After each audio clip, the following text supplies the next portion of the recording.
I'm not exactly sure which one I like better, when it's facing directly towards me or when I'm towering over the world.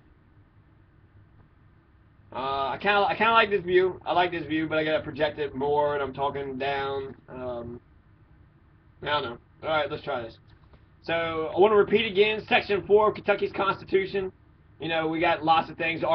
Section 2 is absolute and arbitrary powers denied, and Section 1's rights of life, liberty, worship, pursuit of safety and happiness, free speech, acquiring and protecting property, peacefully assembling, redress of grievances, and bearing arms are all covered by Section 1 of Kentucky's Constitution. Section 4 of Kentucky's Constitution is that the power is inherent in the people, the right to alter, reform, or abolish the government by any means necessary. If we do not have 4 specific achievements, we're allowed to abolish our government. So all power is inherent in the people, and all free governments are founded on their authority and instituted for their peace, their safety, their happiness, and the protection of property. So let's say that without messing it up. Again, it's a good line, and it's something you should know anyways, and it's good to remember it, or to memorize it. So all power is inherent in the people, and all free governments are founded on their authority, and they're instituted for their peace, safety, happiness, and the protection of property. So peace, safety, happiness, protection of property. And for the advancement of these ends, the people have at all times an inalienable and indefeasible right to alter, reform, or abolish their government in such a manner as they deem proper. So read, by any means necessary. Section 4 of the Constitution legitimates revolution. We're allowed to abolish our government by any means necessary. Kentucky Constitution. It's a good constitution. It was anti-corporate. Stood up to the monopolies of our world. Unlike Mayor Fischer. So, William Justice Goebel was the first New Dealer. The only person assassinated. The only governor assassinated in all of America. He was the first New Dealer. Was a man by the name of William Justice Goebel. So, he writes an anti-corporate constitution. And Greg Fischer, our mayor, who's John Y. Brown's butt boy, he's standing up against the 99% in defense of the corporations. He proposed the ordinance banning camping in public green spaces under 3 acres because of the damage it can cause. He's saying it's limited of access it creates for the public. It's such bullshit. He didn't give a damn about Founders Square until we found it, until we started occupying. Then all of a sudden he give a damn about it. And he doesn't give a damn about the homeless people that don't have a place to stay, but he does care about whether or not he can blame shit. So I think he's getting legal advice. He put $7,500 a sod on Founders Square, and he's saying, look, these crazy homeless people, they slept on my lawn, right, the government's lawn, they damaged it. I had to pay $7,500. Who's supposed to pay for that? And since nobody can point to who can pay for it, then that justifies a law being passed to ban camping under 3 acres. So you cannot camp in any public spaces that's under 3 acres of land, which is arbitrary. Why 3 acres? 1 acre isn't large enough. 1 acre is a shitload of land. 3 acres, 3 whole acres. I guess the homeless, all the people, the 10,000 homeless, the 5 or so, probably a dozen Fishervilles that are in Louisville, those folks will have to find a spot where they can stay where it's greater than 3 acres. Come on, Mayor Fischer. Council members Madonna Flood and Rick Blackwell and Rick Blackwell have agreed to co-sponsor the ordinance. So Madonna Flood, Rick Blackwell, Greg Fischer, they're doing like a trifecta. All 3 of them are going in on this to stop the ban. 23-0 is what it was voted on, unanimous. Attica Scott wasn't even there. Mayor Fischer said Occupy Louisville and Cabinet exposed a loophole in the city's regulations. So we found a loophole. We were able to stay there for a prolonged amount of time. Though camping is not permitted but in metro parks by ordinance, the same rules do not apply to green spaces around Louisville, which are public spaces but not considered metro parks. So they made a law to ban under 3 acres, but they're saying that there's already a law that you're not allowed to camp in metro parks. So since Founders Park and Jefferson Square was not under the Metro Parks Division. That's the loophole that they are acknowledging. So that's something. Who knows if it's, if any of it's true, but it's something that they acknowledge, that they did not have the legal justification to kick us out since we were the public on public lawns. So the recent camping by Occupy Louisville, Founders Square, 5th and Muhammad Ali, helped illustrate the point. Though the occupiers voluntarily left the space after the city announced plans to close the camp, there's no law in the books that specifically prevented anyone from camping at the time. While Founders Square was occupied, it severely limited access. It severely limited access by the general public. That's such bullshit. I went to Founders Square today. Nobody was there. Nobody. Not a single person. It's always empty. It's always bare. Nobody goes there to do anything. And when the occupiers were there, you were allowed to be there. They invited you to. Please come out and talk to us. Please discuss. We're trying to build connections and talk about a lot of issues that we would like to come to the forefront. So they were very welcoming. I believe even Pam, I forget her last name, but Pam of Occupy, she says at the morning show, come on out, visit us. Come out and visit us. We're not, we're not blocking anybody. The access, and plus there was still lawn to be utilized. Why do you have to utilize what lawn someone else is using when there's other lawns to be utilized? But now there's nobody there, no tents, no nothing. You got beautiful, pretty lawn, right? And how many people visit there? Nobody visits there. When Occupy was there, we was actually making sure that people did show up. So the city had to spend $7,400 to clean the property, place new sod in the park, and they reopened it last weekend. So I guess they had closed it. The proposed ordinance would not permit camping on green spaces and open spaces under 3 acres. Current regulations would not change. Citizens may still camp at the designated campground in Jefferson Memorial Forest. So maybe that's why it was 3 acres. Jefferson Memorial Forest, you're allowed to camp. People may camp in green spaces larger than 3 acres if a permit is issued by the director of the Department of Public Works and Assets. And if that's the same Mims dickhole who was a dick to the Occupy group, well, fuck them. Fuck Mims.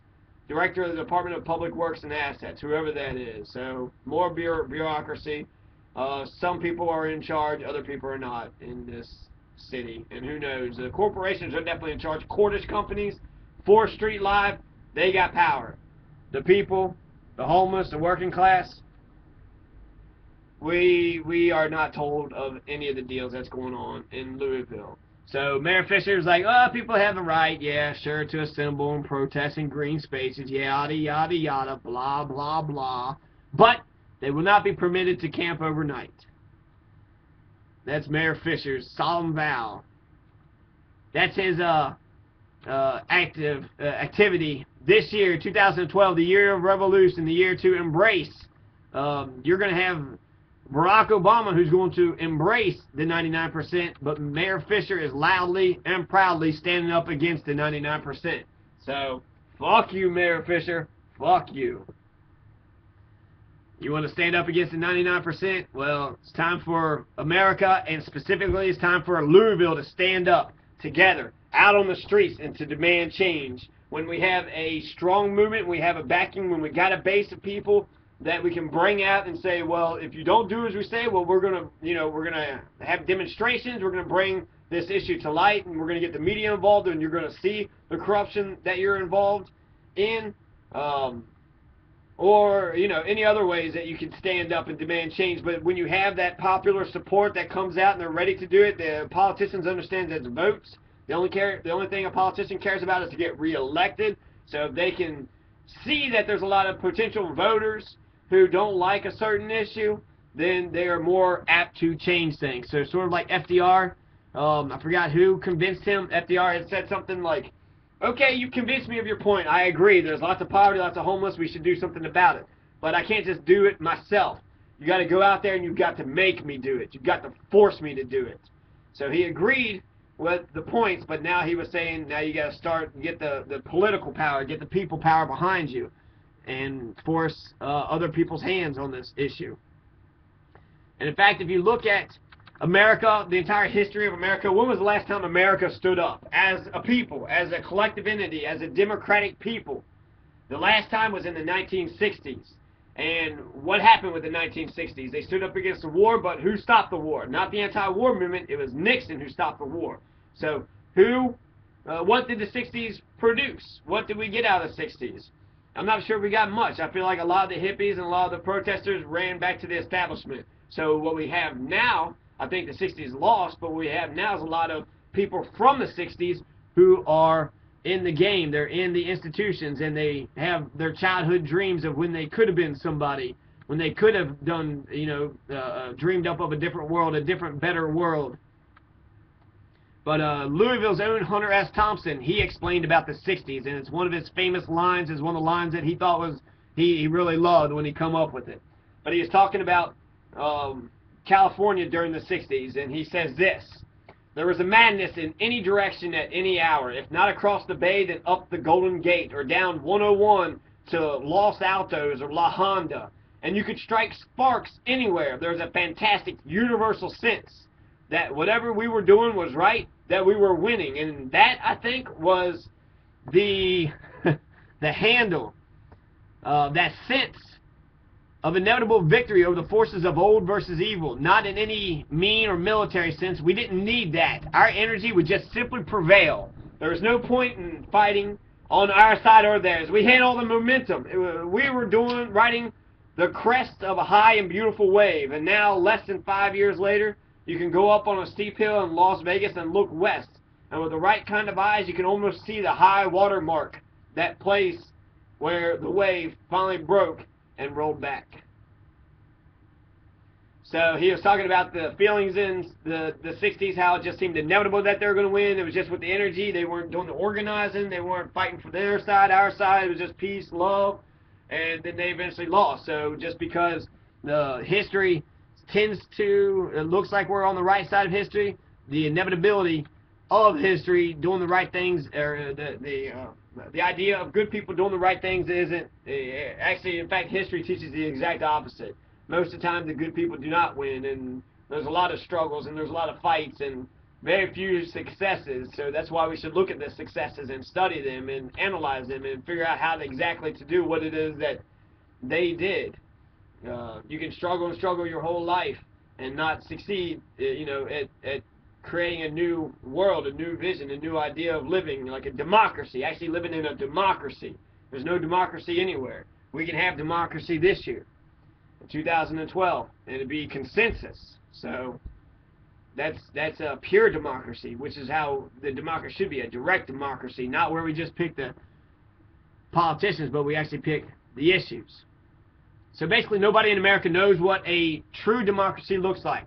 They've never seen the Tahrir Square. They've never seen, it's back in the 60s, civil rights, anti-war movement, or anti-war, that's 40 years ago. Nobody in America has seen this, unless you're about 60 years old. So 50 or 60-year-old people come out of the 60s, but that's a lot of really old people. Anybody that's under 50 years old, they don't know anything about a democracy. We don't know how to get into groups. We don't know how to work collectively or separately. We're taught to be obedient in school. We're taught to be obedient in our homes. We're taught to be obedient in the workplaces. We're taught to be Uncle Tom House Negroes, if you're familiar with Malcolm X's distinction. And Robert's Rules of Order. And even the Robert's Rules of Order shows us how to regulate ourselves. But Robert's Rules of Order are only known to a select few. So Robert's Rules of Order, if we're going to have some either consensus or Robert's Rules of Orders, we got to have some basic standard for how we're going to make decisions.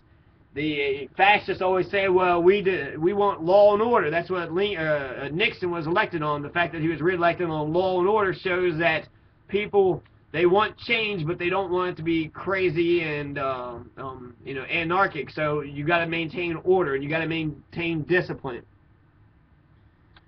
There's a bunch here, but let's see. The Robert's Rules of Order shows us how to regulate ourselves, but that's only known to a few, and those who know the rules to the game are better off when it comes to getting folks on board with their ideas. But we do understand hierarchy. We understand that there's one boss and the rest are the proles, the ignorant plebes. This is why the democratic nature of the General Assembly needs to stay in place so that folks can learn to interact with each other, to respect each other's voice, to speak and discuss, and to get a consensus proposal passed. These are the values that are wholly absent of America's educational establishment, including U of L, and so they're important to institutionalize. Occupy Louisville. Fuck Mayor Fischer. Fuck this government. They are not treating us right. This government's not treating us right. So fuck them. Occupy. World Revolution.